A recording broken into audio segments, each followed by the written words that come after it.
Saya Rizky Ilham Ramadan dari kelompok 10 dan ini rekan saya. Perkenalkan, nama saya Yohanes Willy. Saya dekas akuntansi dari kelompok 10. Saya akan melakukan presentasi dari modul pertemuan 19 dan 20 mata kuliah statistika deskriptif. Baik, di sini saya akan menjelaskan tentang distribusi probabilitas diskrit. Baik, kita masuk ke materi. Yang pertama ada distribusi binominal. Distribusi binominal adalah salah satu jenis distribusi probabilitas diskrit yang menghitung jumlah keberhasilan dengan serangkaian percobaan independen dengan dua kemungkinan hasil, yaitu sukses atau gagal. Rumus probabilitas binominal bisa teman-teman lihat ya di sini, di mana nx adalah kombinasi n objek yang dipilih sebanyak x, dan x itu sendiri adalah 0, 1, 2, dan seterusnya. Kita lanjut. Ciri-ciri distribusi binominal. Yang pertama, di mana diulang sebanyak n kali percobaan. Yang kedua, dalam tiap hasil percobaan dibedakan jadi dua, yaitu pertama adalah kejadian sukses dengan simbol S, dan kedua adalah kejadian gagal dengan simbol G. Yang ketiga, jika probabilitas terjadinya kejadian sukses dan kejadian gagal yaitu P sama dengan sukses dan P sama dengan gagal sama dengan 1 min P sama dengan Q adalah tetap pada setiap percobaan tersebut diulang. Yang keempat dan terakhir, apabila semua hasil itu muncul dan pasti saling bebas antara satu dengan yang lain. Kita lanjut. Contoh soal distribusi binominal. Soal 1. Seorang penjual mengatakan bahwa 25% dari seluruh barang dagangannya rusak akibat truk yang membawa barang itu mengalami kecelakaan. Jika seorang membeli barang dagangan tersebut sebanyak 10 buah, tentukanlah A. Probabilitas orang itu akan mendapatkan 5 barang yang cacat. Yang B. Probabilitas orang itu memperoleh paling banyak 3 barang yang cacat. Di sini ada penyelesaiannya ya teman-teman. Diketahui itu N-nya sama dengan 10, P-nya sama dengan 0,25, dan Q-nya sama dengan 0,75. Misalkan X banyaknya barang yang cacat, maka distribusi binominalnya adalah sebagai berikut. Bisa dilihat, yang A, probabilitas orang itu mendapatkan 5 barang yang cacat adalah seperti ini ya teman-teman. P, X sama dengan 5, 10 faktorial 5, 0,25 pangkat 5 dikali 0,25 pangkat 5, mendapatkan hasil 0,0584. Probabilitas orang itu memperoleh paling banyak 3 barang yang cacat adalah, nah ini sebelumnya berarti teman-teman harus cari dulu PX sama dengan 0, PX sama dengan 1, PX sama dengan 2, dan PX sama dengan 3. Kemudian hasil dari masing-masing P-nya tersebut ditambahkan dan mendapatkan hasil 0,7759. Kita lanjut. Distribusi Poisson. Bila bilangan n kecil dan p besar, maka perhitungan probabilitas nilai variabel acak x tidak mengalami masalah. Akan tetapi, bila mana bilangan n besar dan p nilainya kecil sekali, maka perhitungan probabilitas nilai x tidak bisa atau sulit dilakukan. Dengan demikian, probabilitas distribusi binominal dilakukan dengan memakai pendekatan Poisson.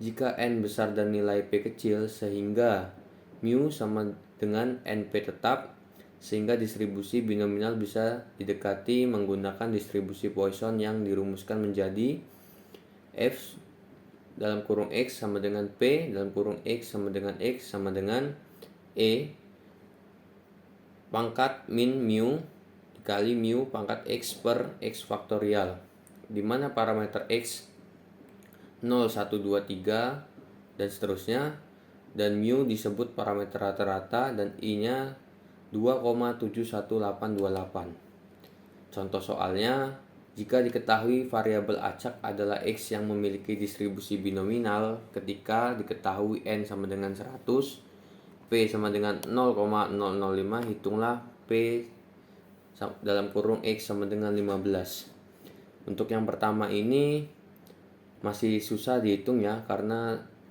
N-nya 100, maka besar dan P 0,05 maka kecil, sehingga kita harus menggunakan distribusi Poisson yang bisa dilihat di nomor 2 ini.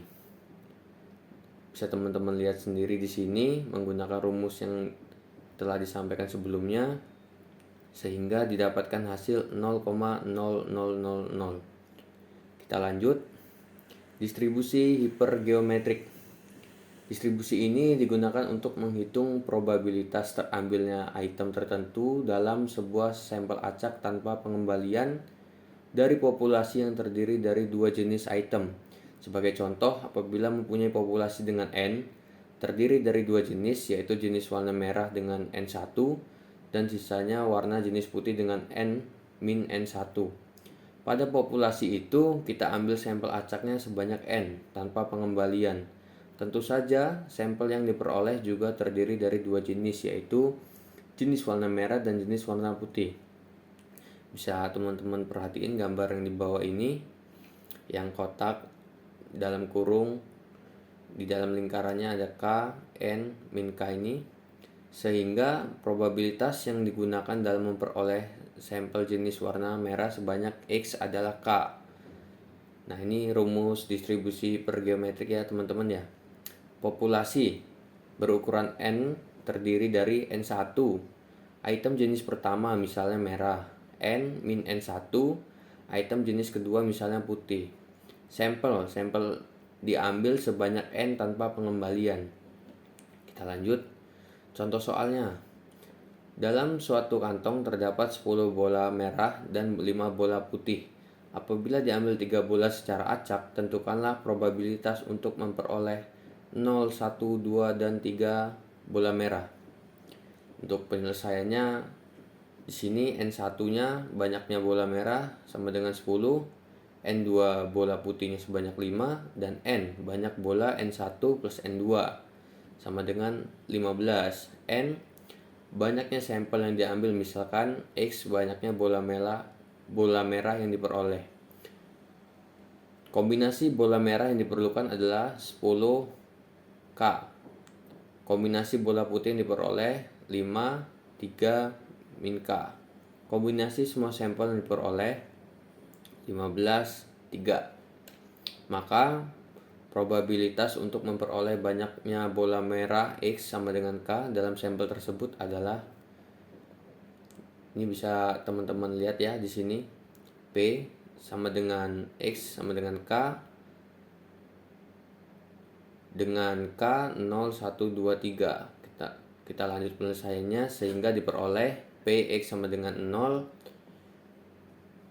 sama dengan hasilnya 0,02197. Terus lanjut ke PX sama dengan 1, mendapatkan hasil 0,21978.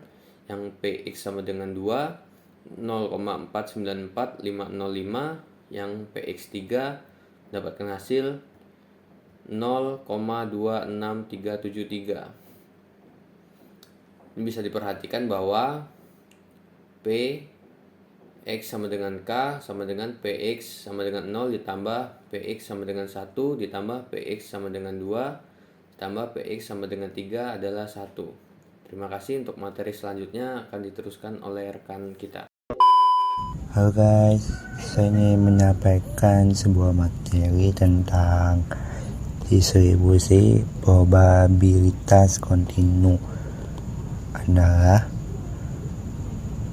sebuah probabilitas suatu variabel acak yang dapat mengambil nilai apapun dalam suatu rentang tertentu.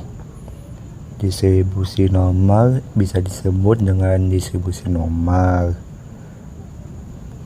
Sifat-sifat distribusi normal itu ada 5 ya. Yang pertama ada bentuk lonceng, kedua simetris, yang ketiga mean, median, dan modus sama, yang keempat ujung setiap kurva akan sejajar terhadap sumbu horizontal dan tidak akan memotong sumbu. Contoh soal. Tentukan probabilitas dari nilai Z berikut ini. Penyelesaian. Gunakan tabel distribusi normal standar P. Pada lampiran pertemuan ini, Perhatikan luas daerah yang dihasil pada gambar di sebelah kiri yang menunjukkan probabilitas nilai Z hendak dicari luasnya. Penerapan probabilitas distribusi normal ada 4. Yang pertama, untuk menentukan nilai Z dengan cara nilai variabel random. Yang kedua ada rumusnya Z sama dengan Q dikurang U bagi O. Contohnya Z itu kan jarak per deviasi X terhadap nilai rata-rata, X nya itu nilai variabel random, U nya itu rata-rata populasi, dan Q nya itu standar deviasi populasi. Contoh kedua, apabila diketahui rata-rata dari suatu variabel adalah 50, standar deviasi sebesar 5, berapakah nilai Z pada X per 1? Diketahui kan X nya kan per 1, Q nya 5, ditanyakan nilai Z nya. Cara penyelesaian Z sama dengan X kurang U bagi Q sama dengan per 1 kurang 50 bagi 5 sama dengan 1,80.